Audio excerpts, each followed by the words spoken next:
Graça e paz, meus irmãos. O salmista diz: Deus é bom, sua misericórdia dura para sempre, e de geração em geração a sua fidelidade. Louvado seja. Abramos, meus irmãos, no Evangelho de Lucas, capítulo 5.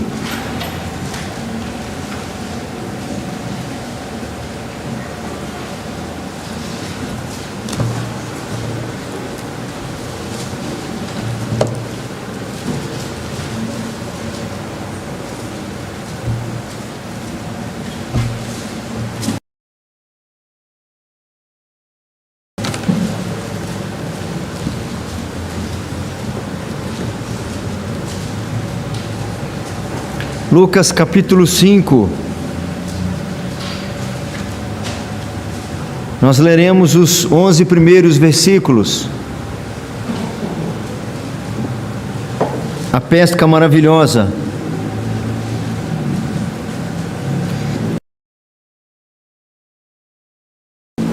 Esse texto nós não projetamos aqui,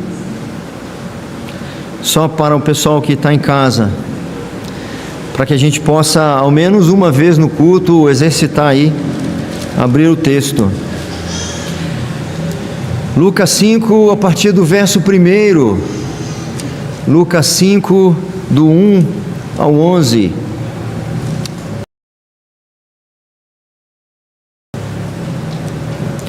Aconteceu que, ao apertá-lo a multidão para ouvir a palavra de Deus, estava ele junto ao lago de Genezaré, e viu 2 barcos junto à praia do lago.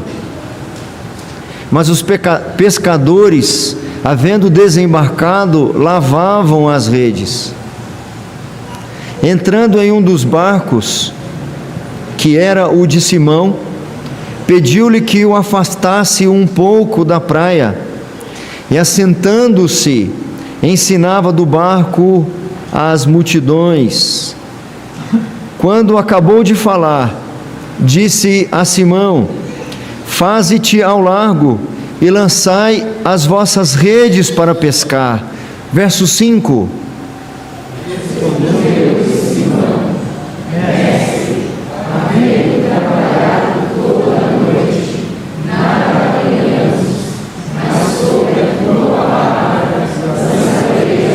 Estamos em Lucas capítulo 5, agora o verso 6 diz: Isto fazendo, apanharam grande quantidade de peixes, e rompiam-se-lhes as redes.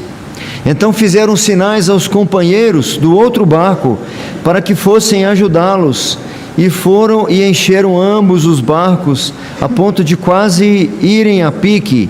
8.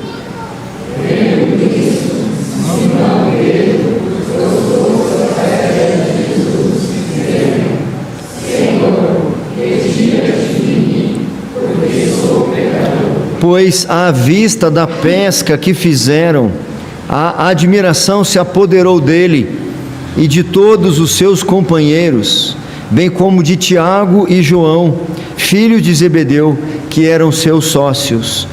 Disse Jesus a Simão: Não temas, doravante serás pescador de homens. 11.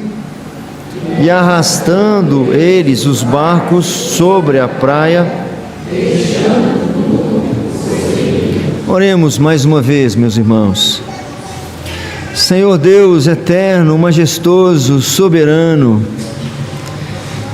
Pai de nosso Senhor e Salvador Jesus Cristo, elevamos nossa voz, rogando-te que receba-nos diante de Ti, pela mediação de Jesus Cristo, por seu sacrifício na cruz do Calvário. Nos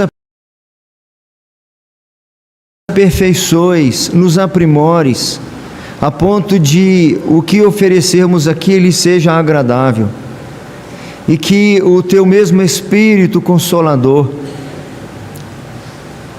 abra a nossa compreensão, prepare o nosso coração para recebermos da Tua palavra e habilite-nos, ó Deus, para vivermos em novidade de vida, de maneira que sejas glorificado através de cada um de nós.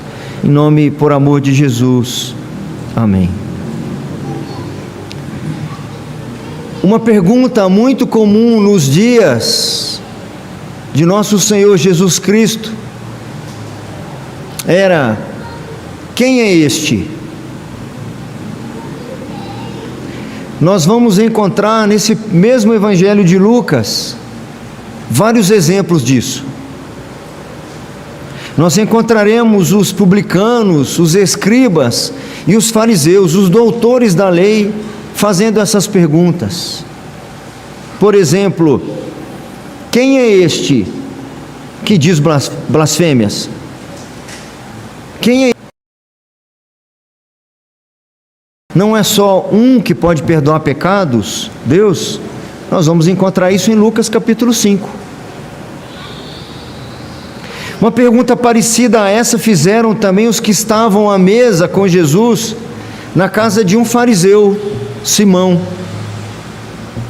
E a pergunta foi: quem é este que pode perdoar pecados? Numa outra ocasião, diz-nos o texto: e entrando ele em Jerusalém, toda a cidade se alvoroçou e perguntavam: quem é este? Entendam que essa pergunta, por exemplo, que a multidão faz, já está no fim do ministério terreno de Jesus. Ele já está adentrando em Jerusalém quando ele é ovacionado pelas pessoas. Até mesmo seus discípulos fizeram essa pergunta entre si: quem é este que até os ventos e o mar lhe obedecem? Que havia uma compreensão limitada sobre, de fato, quem Jesus Cristo era, acerca do seu ministério, das suas obras e, naturalmente, de quem ele era. Isso demonstra interesse nessa pergunta e na resposta a essa pergunta. Tem uma ocasião no Evangelho de Mateus em que ele está caminhando com seus discípulos e ele mesmo faz essa pergunta para os seus discípulos: quem diz o povo ser o Filho do Homem? E nós que já conhecemos o texto, sabemos que as pessoas de fato não tinham clareza de quem ele era. A resposta dos discípulos foram: uns dizem João Batista, é o que as pessoas dizem a seu respeito. Outros dizem que tu és Elias, e há alguns que dizem que tu és Jeremias. E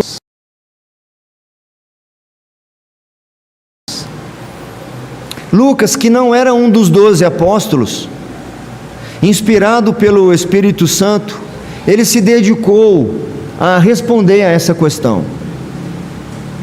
Essa é uma das temáticas, não só do Evangelho de Lucas, como do livro de Atos. Nós vamos encontrar uma expressão que no português significa propósito. É uma palavra que aparece em todo o Novo Testamento apenas 10 vezes. Somente Lucas a utiliza 7 vezes. E todas as vezes que ele a utiliza, a palavra propósito tem a ver com o ministério de Jesus.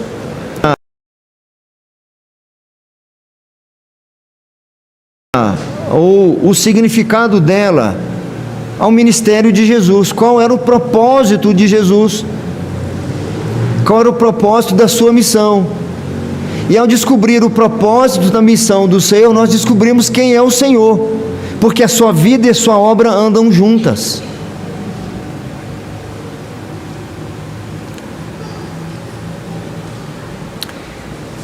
Num contexto mais próximo a essa passagem do capítulo 5, nos capítulos anteriores, nós vamos encontrar Lucas registrando uma série de milagres e curas realizadas por Jesus. Lembrando que ele vai reunir esses milagres, esses feitos do Senhor ao seu propósito. Conhecer o porquê dos milagres e das suas manifestações, nós descobriremos qual é o propósito que o Senhor se utiliza desses milagres. Logo após ele voltar para Galiléia, onde ele inicia o seu ministério, sendo rejeitado lá em Nazaré, ele vai para Galiléia. Nós vemos aí endemoniados libertos, nós encontramos muitos enfermos sendo curados aqui no registro de Lucas. Dentre esses enfermos curados tem a sogra de Pedro, um grande feito de Jesus. E entre essas curas e milagres e feitos está a pesca maravilhosa. Então, nos textos anteriores e posteriores, Lucas está concentrando aqui o registro de muitos feitos do Senhor. Por que ele está registrando esses feitos? Porque esses feitos revelam o propósito do que o Senhor veio fazer. Porque esses feitos revelam quem é o próprio Senhor. Se havia tantas dúvidas sobre de fato quem era Jesus, e Lucas, como eu disse, inspirado pelo Espírito Santo, tem a missão de responder a essas questões. Entre esses feitos todos, entre essas passagens, está inserida essa referência, ou esta passagem da pesca maravilhosa, onde Lucas está tentando expandir a compreensão da igreja, a compreensão dos leitores, acerca da amplitude do ministério de Jesus, revelar acerca de quem é Jesus, e ele destaca para nós algumas características do ministério de Jesus Cristo. Esse é o tema para a nossa mensagem desta noite.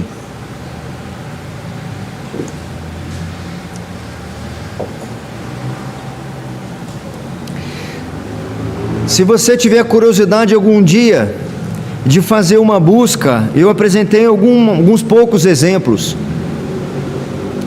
Todas as vezes que as pessoas apresentaram esse tipo de dúvida, quem é este? É muito interessante o complemento das dúvidas. Quem é este que pode perdoar pecados? Quem é este que cura num dia restrito, num dia não autorizado? Quem é este que até os ventos e o mar lhe obedecem?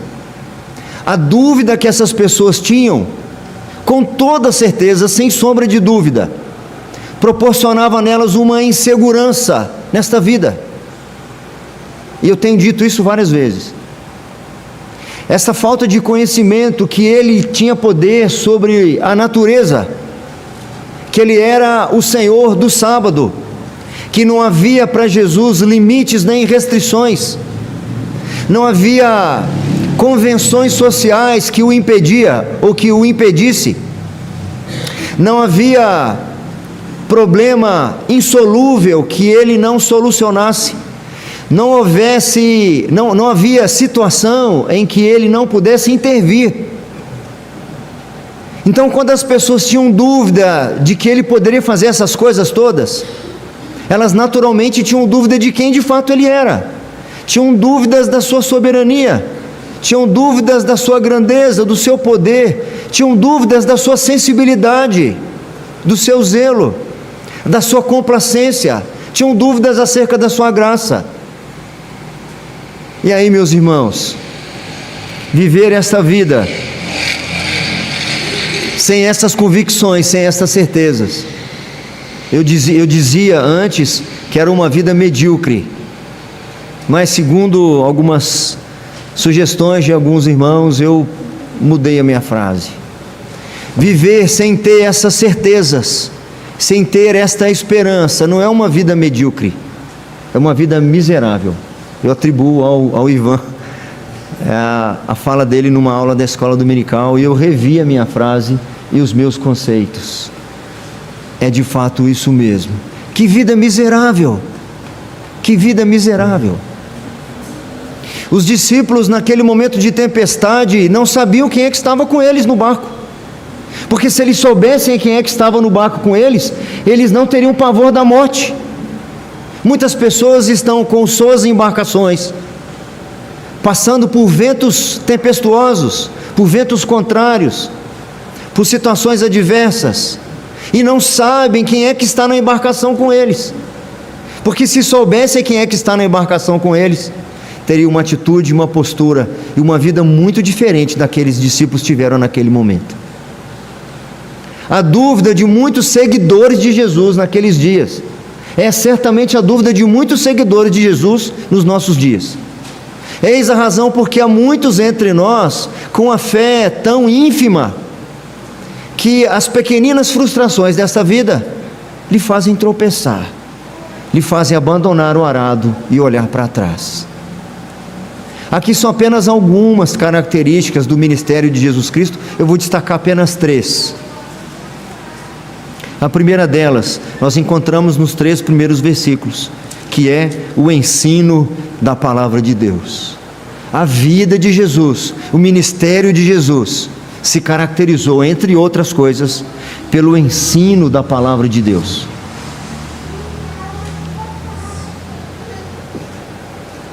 Eu sempre dou uma pausa, o pessoal está anotando.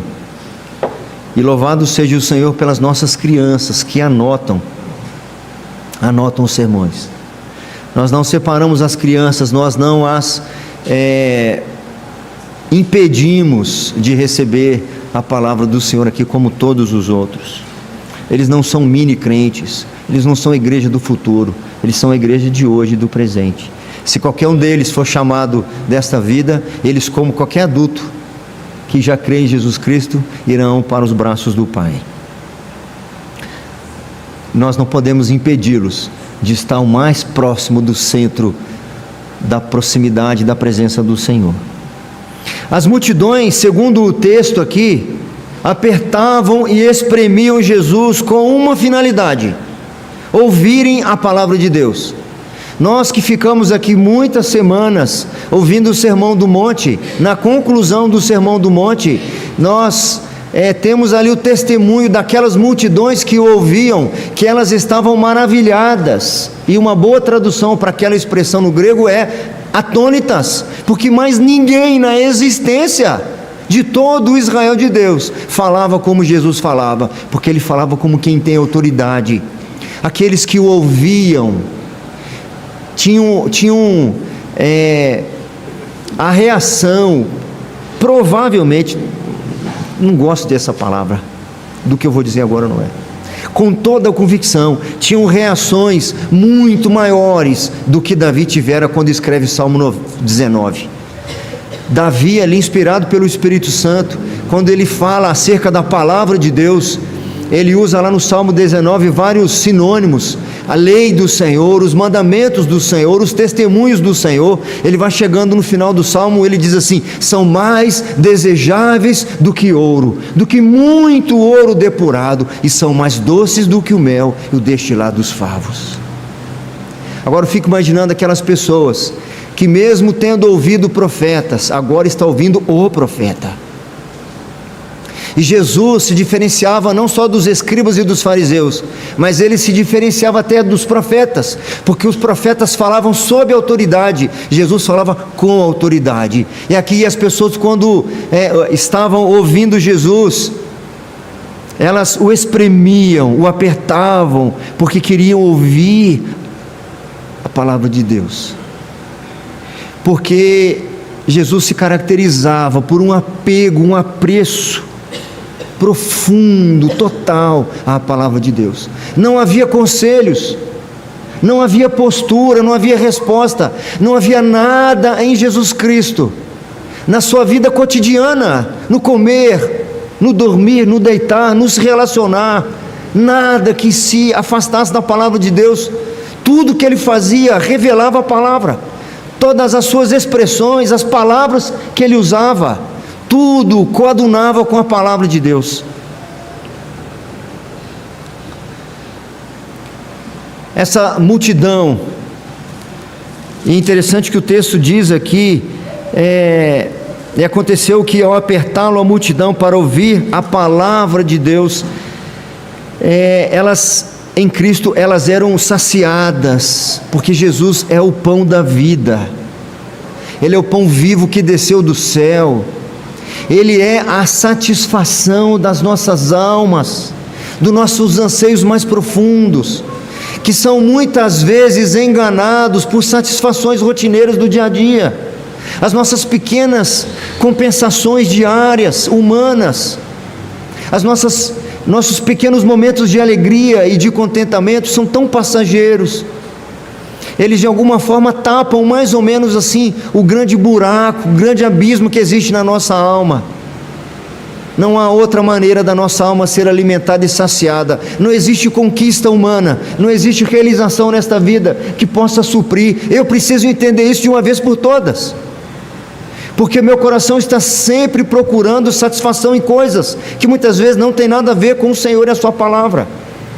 Eu deveria de fato procurar o contentamento na palavra do Senhor, e a partir do contentamento na palavra do Senhor, encontrar alegria e satisfação nas outras coisas.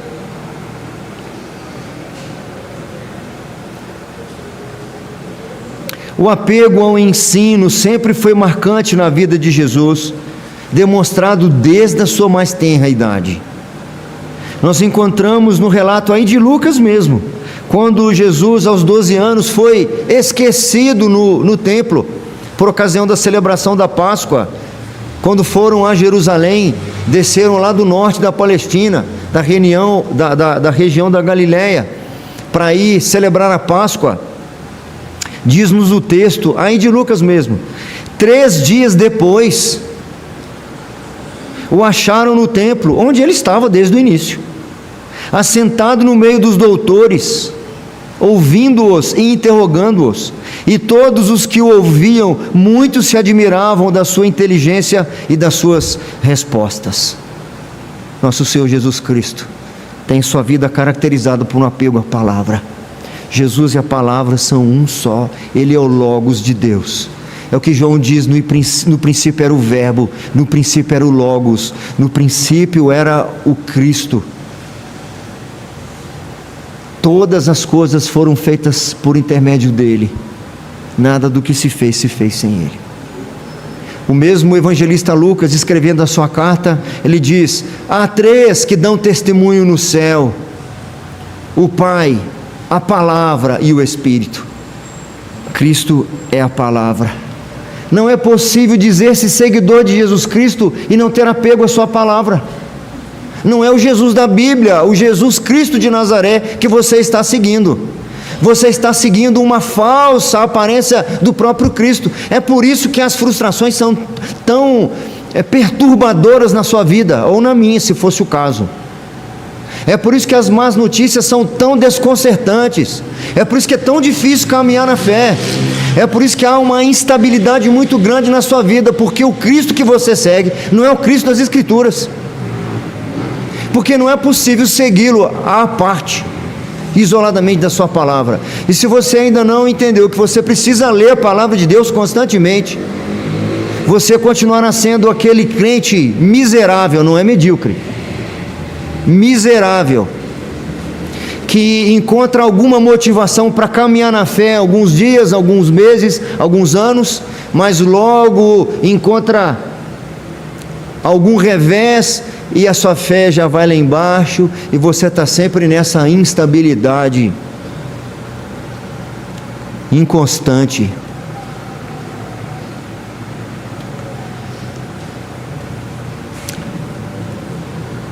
Nós lemos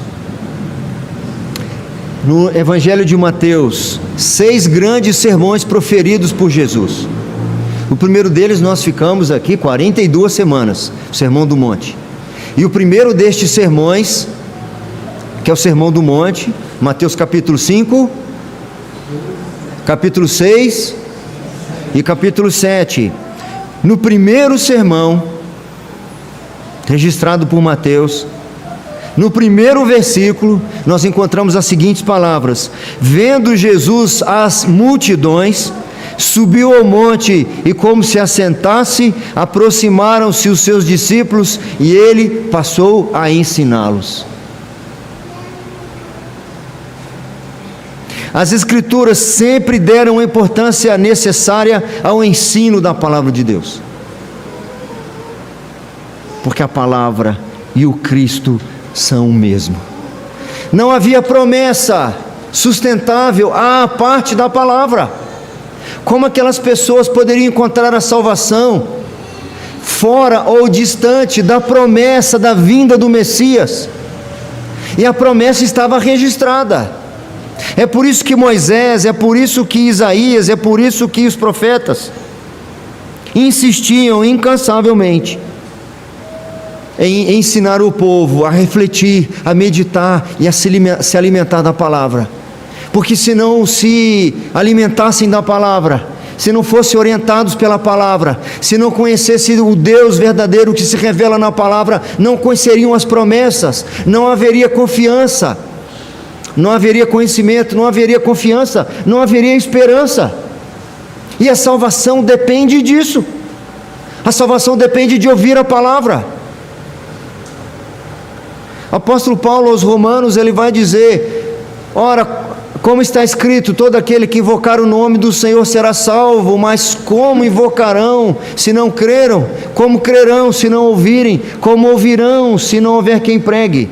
E como pregarão se não forem enviados? Quão formosos são os pés daqueles que anunciam as boas novas da salvação. É a palavra de Deus, que o salmista no Salmo 119 vai dizer: guardo no coração as tuas palavras, para não pecar contra ti. Isso é pueril para nós, meus irmãos, todos nós sabemos disso. No passado, nós evangélicos éramos chamados de povo da Bíblia, mas as Bíblias estão sendo tiradas dos púlpitos das igrejas, estão sendo tiradas das cabeceiras das nossas camas, estão sendo tiradas das nossas rotinas. E é por isso que há uma geração de crentes instáveis na sua fé, que se forem desagradados em um pequeno detalhe, já não voltam na igreja, ou trocam da igreja, ou se afastam do Senhor, ou se frustram com o Senhor, quando as coisas não são do jeito que se imaginava.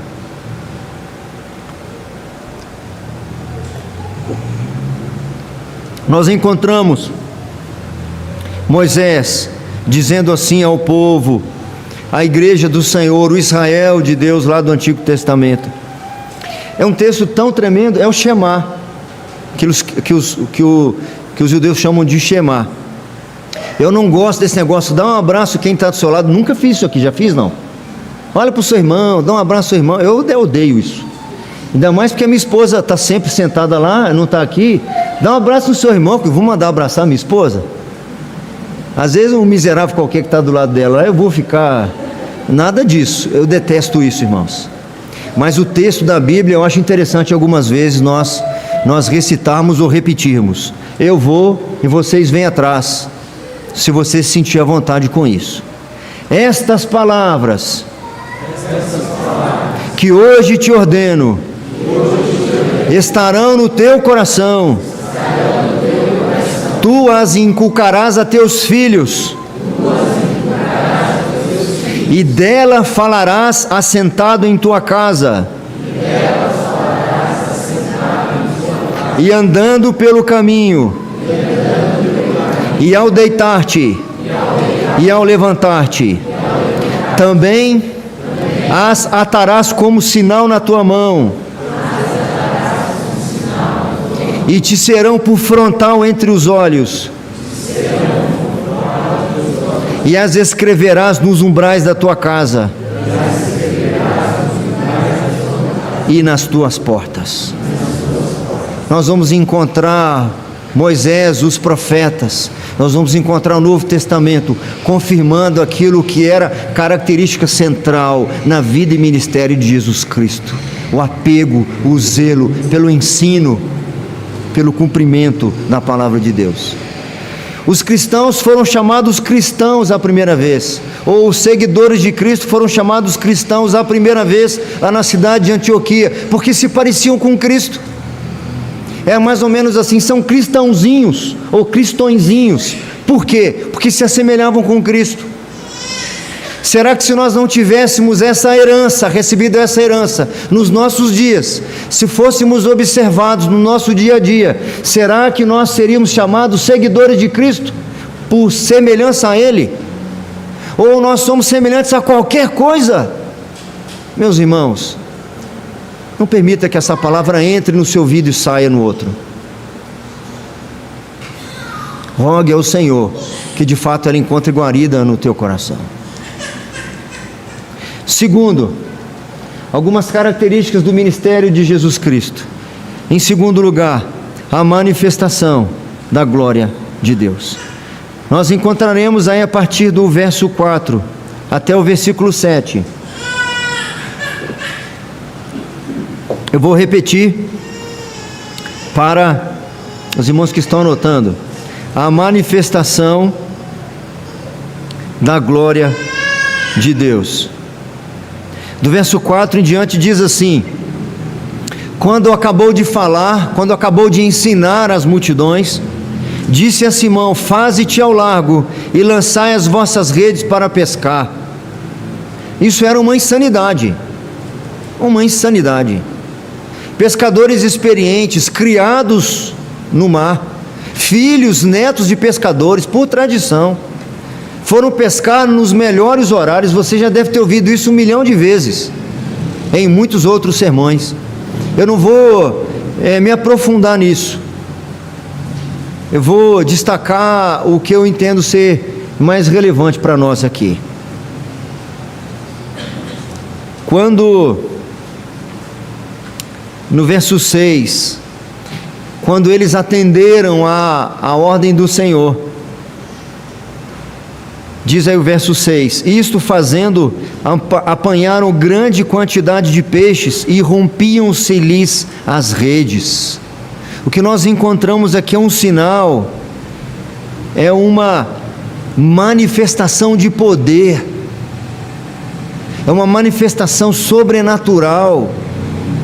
Foi algo tão inusitado, tão surpreendente, que nós vimos quais foram as reações de Pedro e dos demais. O que Jesus está demonstrando aqui, o que Ele está revelando para nós acerca de si, a característica que salta aos nossos olhos aqui, o propósito salta-nos aos olhos, é manifestar a glória de Deus. Nesses milagres e manifestações miraculosas do Senhor, há sempre um caráter pedagógico. Jesus está sempre ensinando alguma coisa. Há ali a revelação da sua misericórdia. O sujeito tem uma mão mirrada, ele estende a mão aqui, ele estende a mão e volta com ela perfeita. Aqueles que são purificados, ainda correndo pelo caminho. Aqueles que viram depois de serem cegos de nascença. Aqueles que paralíticos voltaram para suas casas carregando seus leitos. Há o aspecto da misericórdia, mas acima disso tudo, o que o Senhor está revelando é a glória de Deus. É conduzir as pessoas a ficarem surpresas, atônitas, impactadas e glorificarem ao seu Pai que está nos céus. Ele nunca aponta para si. A Bíblia ensina que o seu esvaziamento foi tão profundo que ele não aceitava a honra própria. E todos os seguidores de Jesus precisam parecer-se com ele também nessa característica. Oh, meus irmãos, talvez essa seja uma das grandes dificuldades, talvez a maior delas, para seguirmos Jesus. Nós somos cheios de vontades, cheios de preferências, cheios de desejos pessoais. Queremos receber o reconhecimento, queremos receber a honra, queremos ser afagados no nosso ego. Boa parte das nossas frustrações, e falava agora à tarde com alguns casais, boa parte das nossas frustrações, boa parte das nossas tristezas e decepções não são porque a glória do Senhor está sendo usurpada, mas é porque a nossa vontade não está sendo feita. O que nos incomoda não é o que incomoda o Senhor, é o que me incomoda. Boa parte dos desentendimentos familiares, boa parte do enfraquecimento na fé, do distanciamento do povo de Deus e da comunhão de Deus, é porque alguém não afagou o seu ego, porque alguém não fez do jeito que você queria. E de vez em quando eu faço isso e vou fazer de novo, abrir o coração. Muito difícil, desafiador ser pastor nesses dias, meus irmãos, em que as pessoas são tão cheias de vontades. Nós vivemos a era do consumo, e todos são vistos como consumidores, e muitos se aproximam do Senhor desta forma, como se chegam num supermercado escolhendo o que quer, o que gosta, o que não gosta, e o pastor tem que fazer isso aqui, para poder agradar esse que só quer o andar de cima da prateleira. Mas tem alguns que só querem a parte de baixo da prateleira, então eu preciso atender esses aqui também. Mas só que eu agrado esses, eu desagrado aqueles que gostam lá de cima. Então se a gente põe hino, a gente desagrada e agrada. Se põe cântico, agrada e desagrada. Se a gente faz sermão de 50 minutos, alguém diz assim: pastor, o senhor podia ter esticado mais um pouco, nem vi hora passar. O outro fala: pastor, com 15 minutos eu já não sabia mais o que o senhor estava falando, que demorou demais. Eu estou dando exemplos mínimos. Poderia falar de coisas muito mais sérias, como é difícil agradar as pessoas. Ou a gente faz o seguinte: eu quero agradar o Senhor, e não importa mais o que acontecer. A gente não consegue ficar muitos dias num ministério saudável e aprovado pelo Senhor. Ser cristão é procurar, em primeiro lugar, a prioridade, fazer a vontade do Senhor, fazer aquilo que o agrada, glorificá-lo, honrá-lo como Ele merece, se esvaziar de si mesmo. Eu estou falando para crentes, estou falando para aqueles que já receberam da graça. Eu não estou com um sermão arminiano que eu faço e eu aconteço, não. Eu já recebi recursos para desenvolver a minha salvação. Eu já tenho condições de dizer não para mim mesmo. Já não sou mais escravo de mim, já não sou mais escravo do meu coração. Eu posso resistir ao pecado que tenazmente me assedia. Eu já posso lutar contra o meu coração enganoso. Eu já posso lutar contra o meu egocentrismo. Eu não estou no centro, eu não sou o centro.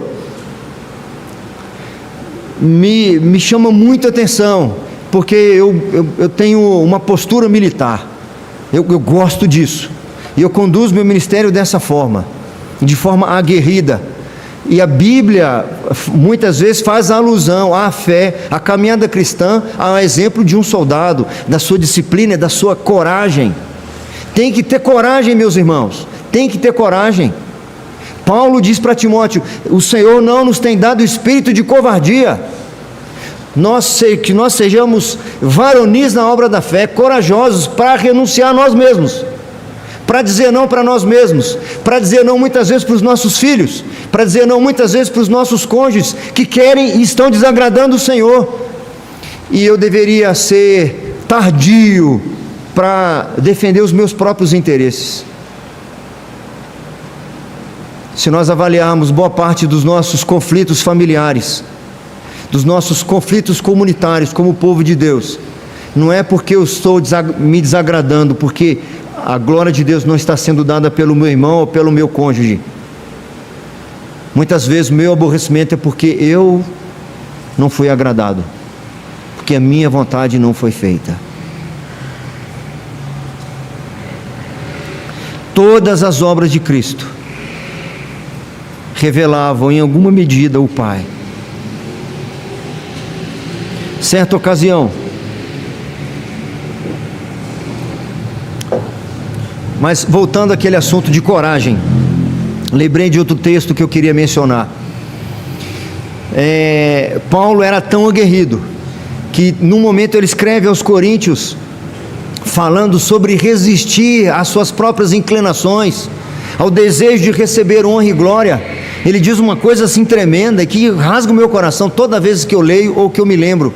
Quando ele diz, eu fico imaginando a cena: mas eu esmurro o próprio peito e o reduzo à escravidão, para que, tendo pregado a outros, não venha eu mesmo ser desqualificado. É questão de raça para se humilhar, precisa de determinação para se humilhar, para abrir mão da sua vontade, para abrir mão das suas preferências. Eu gosto do que está no andar de cima, mas eu vou abrir mão das minhas vontades, porque eu não estou aqui para minha vontade ser satisfeita, eu não estou aqui para ser afagado nem elogiado, para receber glória, estou aqui para a glória do Senhor. E se todas as vezes eu tiver que baixar a cabeça para que Ele seja exaltado, que assim seja. Louvado seja o nome do Senhor.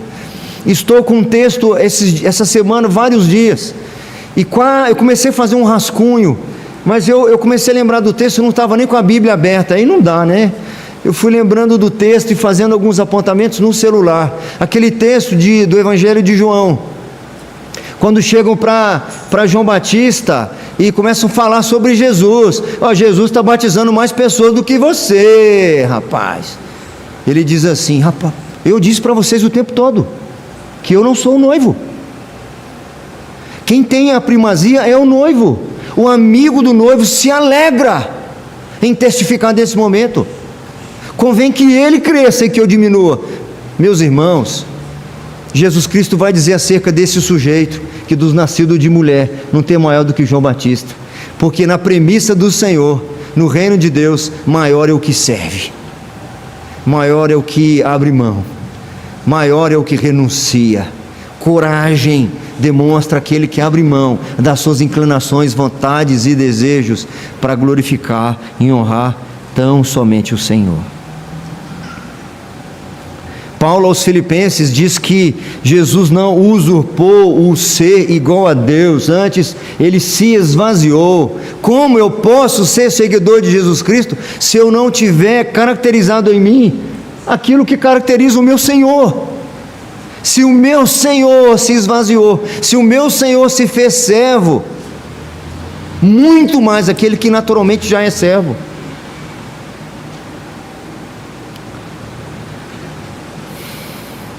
Por isso, seu ministério todo tinha o propósito de revelar e enaltecer a glória do Pai. É por isso que a reação de Pedro nesse momento era de quem percebia, quem testemunhava a glória de Deus em Cristo. Verso 8, se você tem aberto, podia reler comigo, por favor. Verso 8, vamos.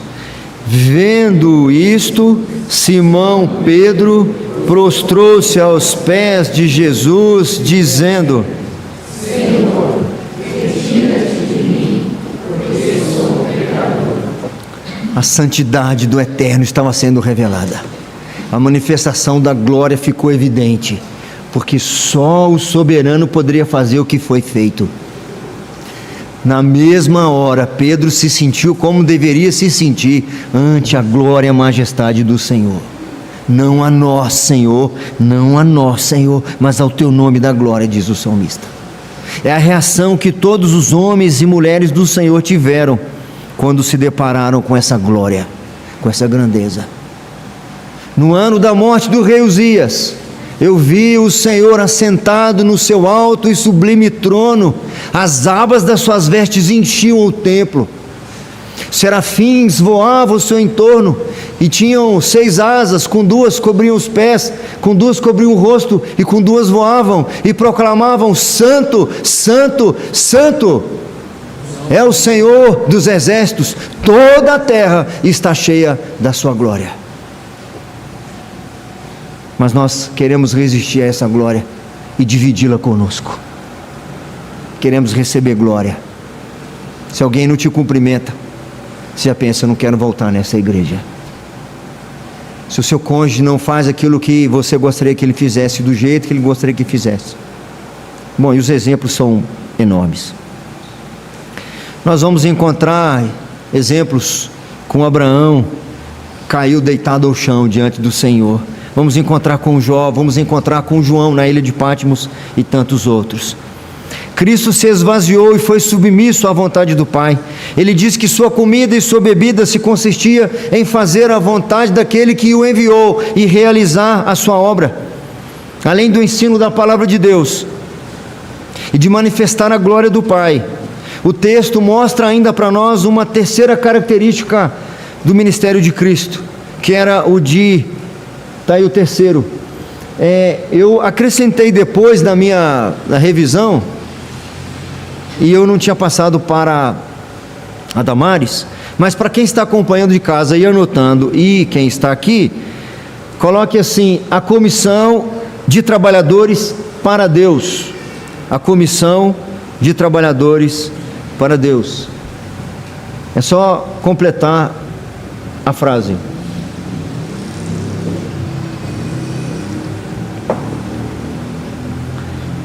A vida e a obra do nosso Senhor se caracterizava pelo apego, o ensino da palavra de Deus, em manifestar em tudo o que fazia a glória do Pai, e também sua vida e sua obra se caracterizava pela comissão, é o mesmo que convocação, de trabalhadores para Deus. As Escrituras afirmam que Cristo veio buscar e salvar o que estava perdido. Nós encontramos isso aí no Evangelho de Lucas. Mas essa é a primeira parte da obra, da missão, daquilo que caracterizou Cristo. A obra completa nesse aspecto é buscar e salvar o perdido. Isso significa justificá-lo, isso significa convertê-lo, isso significa fazê-lo nascer de novo, ser nova criatura, isso significa abastecer-lhe de graça, isso significa conceder-lhe o Espírito Santo, e além disso, enviá-lo, para que a palavra que está, ou que deveria estar afixada em seu coração, pudesse agora ser proclamada. Então, o ministério de Jesus Cristo era de alcançar o perdido e fazê-lo não mais ser perdido, ser achado, e comissioná-lo a ir adiante, alcançar outros. A palavra que inicialmente deveria estar afixada em seu coração, reger toda a sua vida, nortear a sua conduta, conduzi-lo, ser a base da sua prática de vida, da sua fé. Essa mesma palavra não poderia ser contida, represada dentro desse coração, não podia ficar guardada ali, ela precisaria ser compartilhada. O apóstolo Paulo fala de uma expressão muito interessante, comum nos nossos dias. Ele usa a expressão contágio, de contagiar outros com aquilo que ele mesmo foi contagiado. A loucura da pregação. A esse perdido alcançado, o Senhor o convoca, o comissiona para levar a outros aquilo que recebeu, contagiar outros com aquilo que ele também fora contagiado, além de ensinar o tempo todo e de manifestar a glória de Deus com seus milagres poderosos. Nosso Senhor convoca e envia trabalhadores para a seara de Deus. Além de Mateus 28, aquele texto clássico chamado de Grande Comissão, Mateus 28, de 18 a 20, nós vamos encontrar o mesmo Lucas aqui, o Dr. Lucas, o médico, que escreveu esse texto, registrando lá em Atos, no capítulo 1, quando Jesus diz para os seus discípulos, e diz para todos os seus discípulos, que eles seriam suas testemunhas, e sereis minhas testemunhas, tanto em Jerusalém, como na Judéia e Samaria e até os confins do mundo. Despertar os eleitos de Deus a seguirem-no e os enviar como luzeiros no mundo de trevas.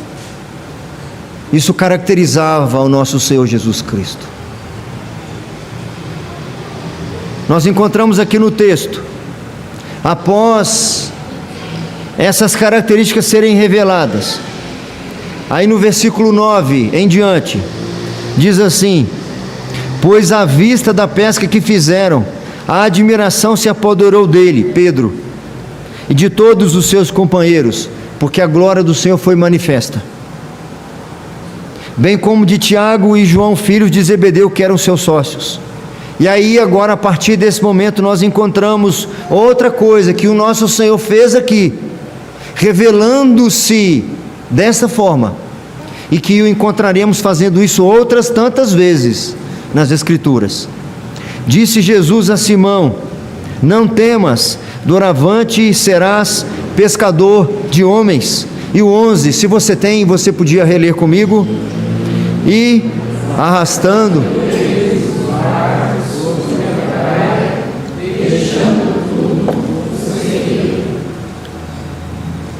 chegando no nosso final, meus irmãos. Quem é você? Quem é você? Se alguém te perguntar quem é você, o que você vai responder? A nossa resposta, para eu não me alongar, a nossa resposta deveria ser: servo de Jesus Cristo, um cristão que procura segui-lo conforme as Escrituras Sagradas. E essa nossa identidade deve ou deveria ser caracterizada por uma semelhança a Cristo. Se eu não me assemelho a Cristo, eu não sou cristão. Eu sei que essa palavra não agrada, porque num primeiro momento pode afastar ao invés de atrair. Poxa, a gente vai na igreja, ele fica falando lá que talvez eu nem seja cristão. É, isso mesmo. É exatamente isso. Eu preciso refletir sobre a minha conduta. Quais são as minhas características? São parecidas com as características de Cristo? A palavra de Deus tem de fato algum valor para mim? Ou eu só a abro eventualmente no sermão, quando eventualmente eu vou? Se eu a levar. Eu sou de fato cristão? Há em mim alguma característica que demonstre um anseio, uma prática que glorifica o Senhor? Há uma demonstração na minha vida de alguma renúncia? Há em minha vida alguma demonstração de esvaziamento, de humilhação, de humildade e quebrantamento, de esvaziamento pessoal para que o Senhor seja revelado? Ou eu vivo para fazer a minha vontade? Que cristianismo é esse? Não é o cristianismo verdadeiro, autêntico. Será que de fato eu tenho me demonstrado alguém que se coloca como servo, trabalhador, e que me ocupo em auxiliar outros na tarefa de servir ao Senhor? Meus irmãos, eu digo para vocês que muitos que se dizem cristãos, e até são cristãos mesmos, mas tão imaturos, tão distantes de onde deveriam estar, que não só não ajudam, atrapalham. Existem muitos que são tropeços, são seguidores de Cristo, mas são tão rasos no conhecimento da palavra, são tão distantes do padrão correto e verdadeiro. Essas características são tão apagadinhas em sua vida, que ao invés deles de fato serem trabalhadores, colaboradores com o Senhor, incentivadores dos demais, auxiliadores dos outros que também estão servindo o Senhor, eles atrapalham. E eu vou dizer, irmãos, não foi só Paulo que encontrou Alexandre o latoeiro que lhe causou muitos males. Não foi só Paulo que tinha como companheiro Demas, que tendo amado o presente século abandonou. Não é só Paulo que na sua primeira defesa ninguém foi em seu favor. Não foi só Paulo que muitas vezes teve que ser liberto da boca do leão, que conviveu com falsos irmãos, perigos entre patrícios, entre falsos irmãos. Não é só Paulo. Viver o cristianismo verdadeiro muitas vezes é se deparar com pessoas que se dizem cristãs e que são tropeço para a obra do Senhor. O apóstolo Paulo escrevendo aos Gálatas, e é um texto que também eu sempre menciono, sempre cito aqui, ele fala uma coisa surpreendente, que é uma daquelas que calam em meu coração, e que eu tenho como alvo e como meta. Oro por isso, Deus sabe disso, insisto nisso. Quando ele diz em sua defesa, para demonstrar a sua autenticidade, para demonstrar de fato a sua semelhança com o Senhor, para ressaltar as características que devem ser ressaltadas, ele disse: quanto ao mais, ninguém me moleste, porque eu trago no corpo as marcas do Senhor.